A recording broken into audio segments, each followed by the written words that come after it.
Well, thank you, Lynn, for coming on Her Incredible Mind today and taking some questions with us. You are a group developer, correct, and manager at Rapid7. That's correct. So can we chat a little bit about your role today? Can you describe what your role is? Sure. So as a growth development and programs manager, I report into the business operations group here at Rapid7. So our responsibility is to keep our sellers not only continuing to grow their career at Rapid7, but also when they're new with the organization. So we do a lot of sales enablement, so helping them not only understand the IT space, but also the cybersecurity space, because we have individuals that join the company that have no experience. So we have to make sure that we properly educate those folks, but also ensuring that they understand all of the offerings that Rapid7 has to really solve our prospects and customers' business problems in regards to cybersecurity, in addition to a lot of the processes and tools that we have here at Rapid7 to help them succeed in continuing to deliver value to our customers. And I mean, right now with COVID, we're seeing such an increase in security issues. So this is really a dynamic space that you're in. I mean, when you think about that, that's amazing. And that, you know, you're playing a big role in a crisis, really. Yes, we've been very busy, a lot of new faces in the organization. So we're continuing to grow, and it's been really awesome just seeing how people are not only growing with Rapid7 personally, but also professionally, and just continuing to have new clients and continue to drive value in organizations throughout the globe, which is awesome. That is awesome. So how did you decide on this role? Yeah, so funny enough, I got into the IT space back in 2011, so a little bit different than what I'm doing today. But one thing that has really stayed with me in my career is that I love helping people. So whether that was in my previous roles as an IT project or program manager and helping to deploy technologies to help not only individuals in their roles, but organizations as a whole. Right. But about 4 years ago, a gentleman who used to sell to my team had talked me into a role about sales enablement and really helping sellers help our customers understand our value of our products.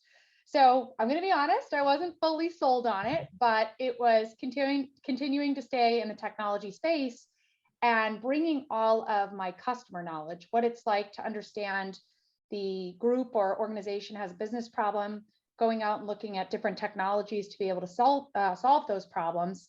And I was always the person, you know, working on the projects, deploying the technology. So taking all of that customer knowledge and actually bringing it on the other side to the sales side and helping the account executives and sales development representatives, really helping them sharpen the tools in their toolboxes of how to ask the right questions, how to really talk about our products in a way that helps customers solve their problems and not just features and functions, how to present better, negotiation, all kinds of things. So I think what really helped is my time in technology and then bringing it over to selling technology. So it's been extremely beneficial with my previous roles.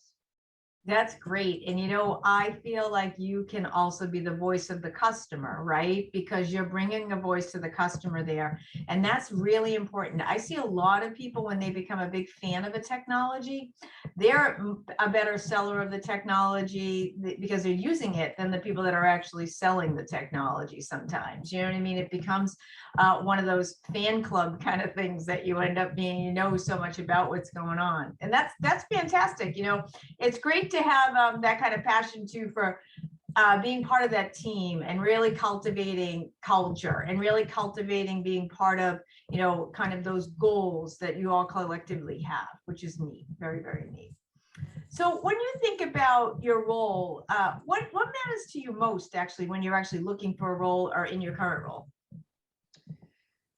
I think one of the things that has become extremely apparent for me throughout my changes in my career is that a lot of places talk about great culture and benefits that they offer to their employees. And they may be things, you know, like they have free bagels on Mondays or maybe beer Thursdays or something like that. But what I have found most valuable to me is that providing the opportunity for organizations to give their employees professional and personal growth opportunity.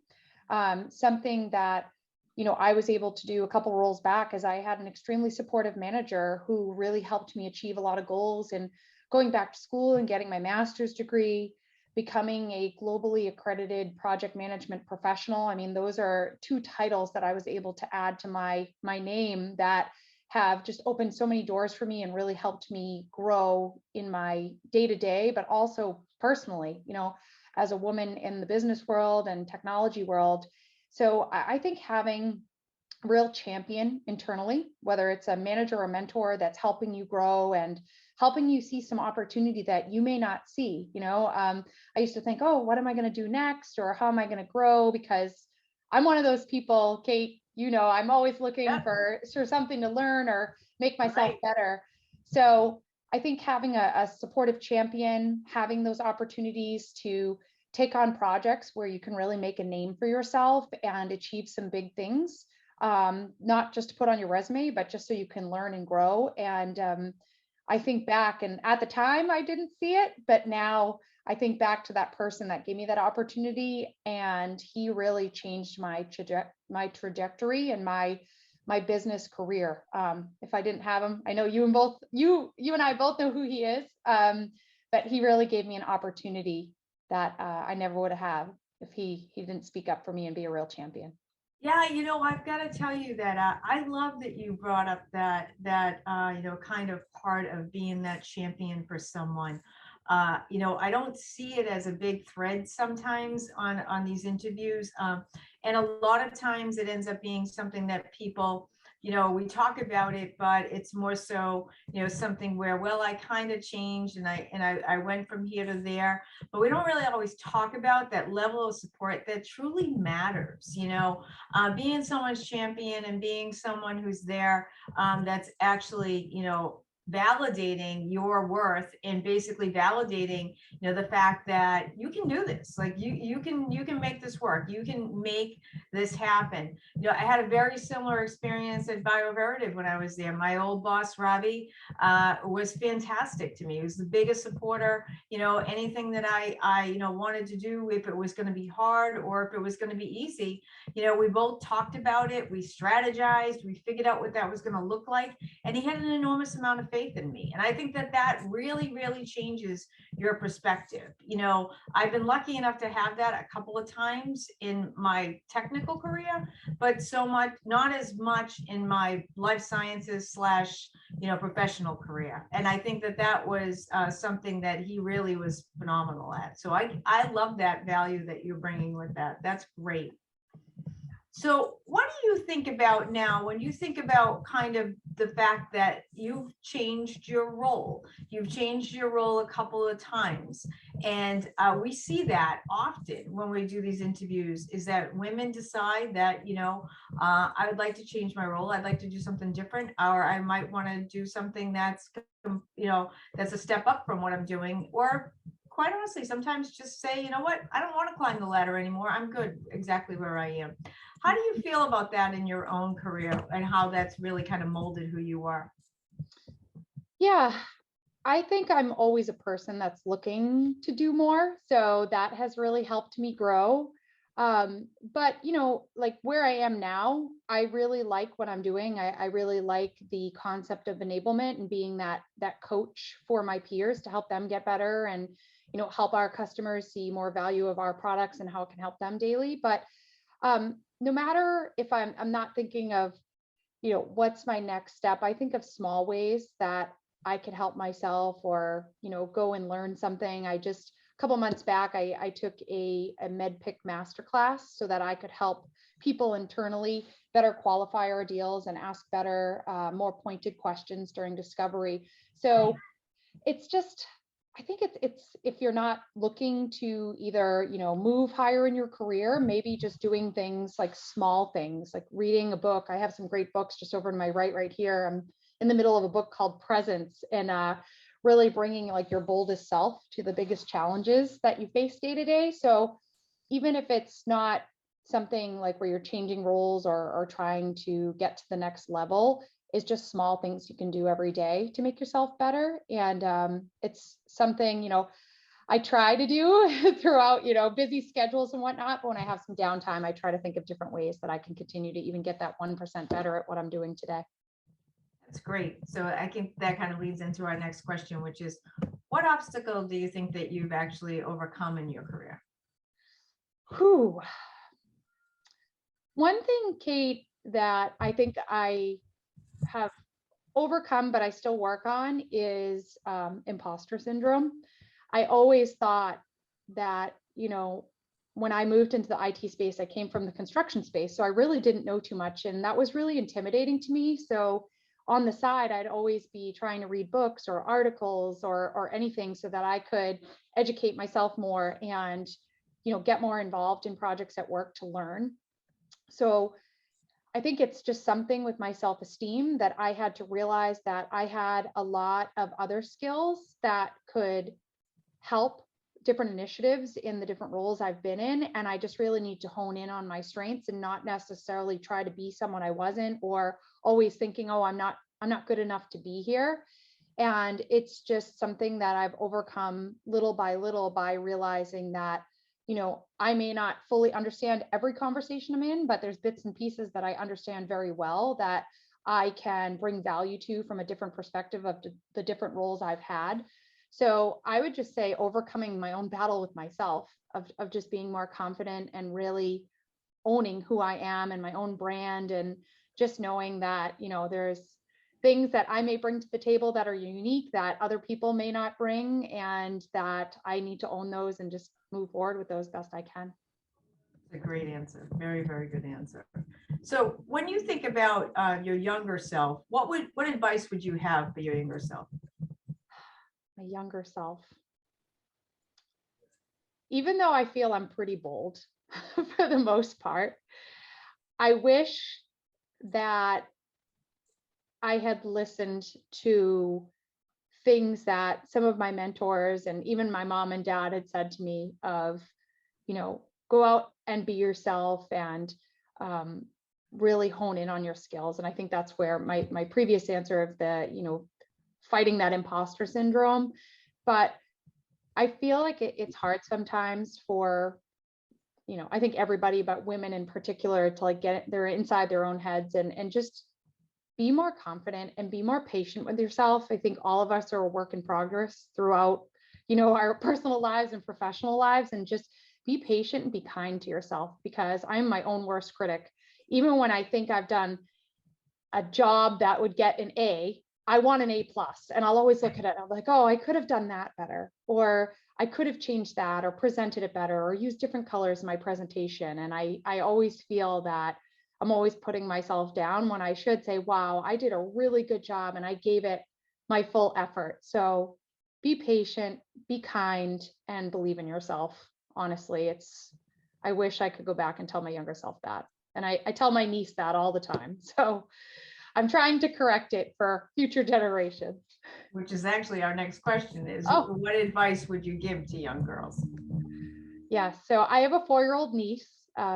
She is my favorite little girl. My younger sister, being an older sister, I think you're always looking to protect your younger siblings. So that's something I do with my niece as well. But I always tell her how smart she is. And I think, sometimes the word choices we use can be so impactful and so important for younger children.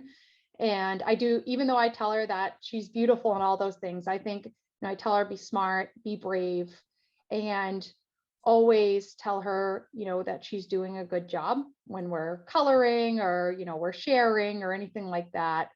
And just to remind her to be herself. She is a little Scorpio like me, so she is strong-willed.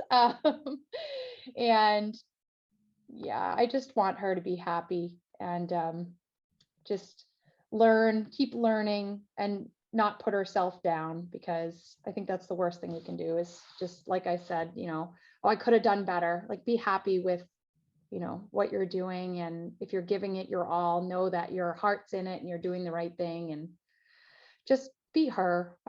She's the best. That's awesome. So if you had to limit your LinkedIn profile to 3 words, what would you choose? Woo. So I borrowed this from someone who had introduced me to someone. They said, Lynn is tenacious. And I had never thought of myself as tenacious, but once I started really, going into Google and looking at the word, I'm like, oh my gosh, that is amazing. So I would definitely say I'm tenacious. I think that I am strong, maybe not as physically as I used to be, but I'm very strong when it comes to my thoughts and my beliefs, and knowing that I'm doing the right thing, and whatever I do, I wear my heart on my sleeve. So it comes from a really good place. And a third adjective. I'm throwing around a couple, Kate, but tenacious, strong, and I want to say bold or loyal, or a little bit of both, but or even I think of myself as kind, but maybe I'll go with bold, Kate. I'm a pretty bold personality. I think coming out of the gate, sometimes I can be too bold and you have to dial it back a little bit, but I think that I like to go out there and make some waves for good reasons, and make waves of change. So do those 3 work, Kate? They work. What's funny is usually at the end I say, well, you know what I think is, I think you're something. And I will tell you, you took the word right out of my mouth, because the first thing I was going to say to you is you're tenacious. Oh. And I love that. But I also love that you're a continual learner. You can tell that you're continuing to learn, you're continuing to evolve. You understand that this is in a point A to point B. There's a lot of direction inside this. There's a lot of different paths that we take. There's a lot of different things that come up. We change our mind. We don't change our mind. Our thoughts evolve, and we become something different. And I think that's fabulous that you're showing that to your niece. You're showing that kind of, I know that this is a journey, you're part of my journey, and that you're giving that kind of example to her. So kudos to you for really understanding that this is really all about that. It's really all about kind of sharing our journey with other women, but also for future girls that are there, that they'll take heart in knowing that. So thank you, Lynn, for sharing your story. I appreciate it, and I'm pretty positive you're actually gonna influence someone to follow in your path. I'm pretty positive about that. Well, thank you, Kate. That is very kind, and I hope that lots of women take that advice. Be yourself. Be confident in yourself, and there's no limit. Honestly, like if you put your mind to it, you work hard, and you really hone in on your own strengths, and just continue to amplify the great things that you bring to the table. I mean, even for myself, like I just feel unstoppable, and I just, will, like I said, continue learning small things, reading books, articles, and just speaking with other people. There's always something that you can learn from somebody, and take that in your day to day. So. Absolutely. Thank you, Lynn. Thanks, Kate.